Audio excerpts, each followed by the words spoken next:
A MAGA right-wing radio host paid the ultimate price after he attacked Tim Walz's son. Now, I'm sure you've seen the viral clip already, but in case you haven't, here is the moment that a lot of conservatives are attacking Tim Walz and his son for. World, and I love you.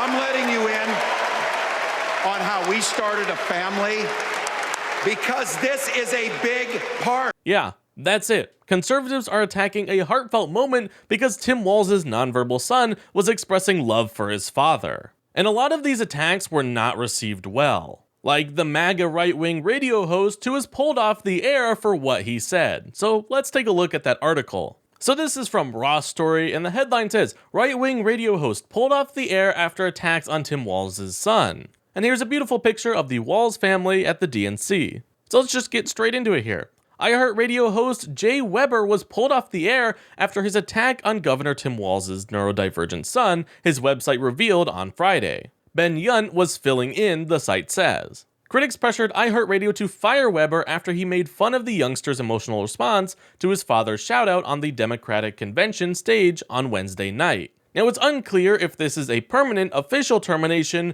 or if this is just like to keep the heat off of him for a sec, but hopefully we get an official response from iHeartRadio about this situation.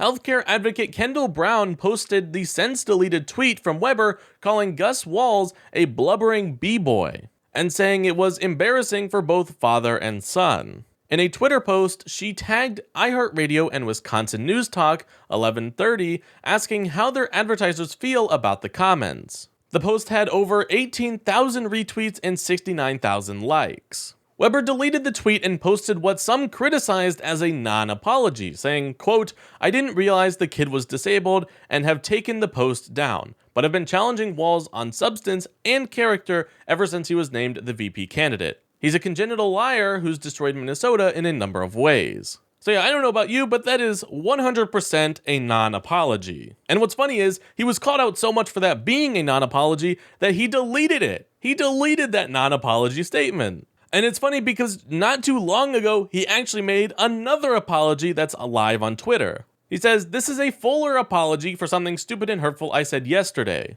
And I don't know about you, but just the way that he said this just feels like he's obligated, like, oh, this is a fuller apology for you. You know, like, it just feels weird. I said it without thinking or having the facts, no excuses. Except for the fact that these two statements are excuses, so...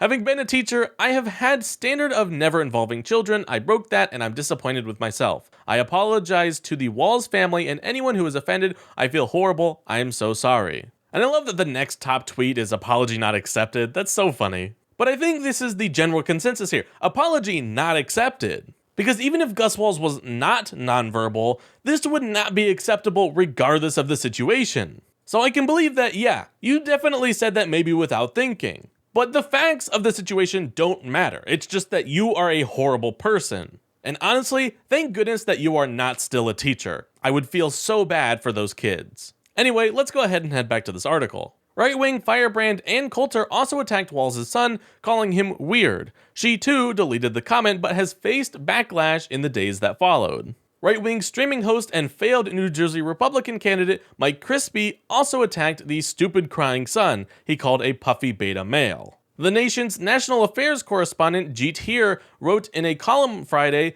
that the vile comments are a part of the continued war on the young. So yeah, it is insane that so many Republicans were simply attacking Gus Walz just because he was having a touching moment with his father. And you would think that the party of family values would have seen that and been happy for Gus and his father, because it truly shows what an amazing family they are. But here's the thing, Republicans aren't actually the party of family values. They just claim that to win over dumb voters who don't actually know any better. So hopefully this was a wake-up call to independents and swing voters, because it really boils down to this. Would you rather have a loving family in office or a hate-filled one? And personally, I think the correct choice is very clear.